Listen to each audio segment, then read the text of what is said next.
அண்ணா, ஏன் இந்த கவலை தோன்றும் முகம்? நம்முடைய வருகை நம் அயோத்திதி மக்களுக்கு மகிழ்ச்சி, திருவிழா கூலம் கொடுத்ததுதான். ஆனால் நீங்கள் இப்படி சோக கலந்த முகம் எதற்கு அண்ணா? அப்போது ராமர் லக்குவணனை நோக்கி சொன்னார். லக்குவணா, இன்று நம் வருகையால்தான் அயோத்தி நகரம் திருவிழா கோலம் பூண்டிருக்கிறது. ஆனால் மற்ற நாட்களில் இந்த மக்கள் பசி, பட்டினி, வறுமை, நோய் என்று பல இன்னல்களை அனுபவிப்பதை நீ மறந்துவிடாதே. ஆனால் லங்காபுரியில் உள்ள மக்கள் தேவலோகத்தில் கூட கிடைக்காத சுகங்களை அனுபவித்து வருகிறார்கள்.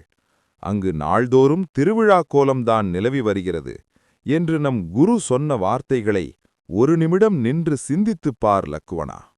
இன்று நான் நம் தந்தையுடன் இதை பற்றி கேட்க வேண்டும் என்று சொல்லி ராமர் தன் வார்த்தைகளை முடித்தார்.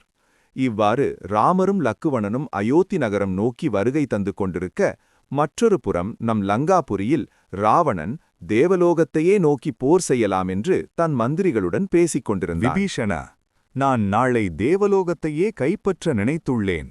அங்கு உள்ள கற்பக விருட்சம் நினைத்ததை எல்லாம் தரும் அதிசய மரம், ஐராவதம், இந்திரனின் வெள்ளை யானை, சிந்தாமணி ரத்தினங்கள், ஒளிரும் தெய்வீக மாணிக்கங்கள், அப்சரசுகள், நடனமும் இசையும் கற்ற அழகிய தேவகன்னியர்கள், கந்தர்வர்கள், இசை பாடலில் வல்லவர்கள், அமிர்தம், மரணமற்ற வாழ்வை அருளும் தேன், என்றும் இளமை, நோய், துயரமற்ற அமர வாழ்க்கை, இவை அனைத்தையும் நம் மக்களுக்காக நம் லங்காபுரிக்கு கொண்டு வரவே நான் தீர்மானித்துள்ளேன்.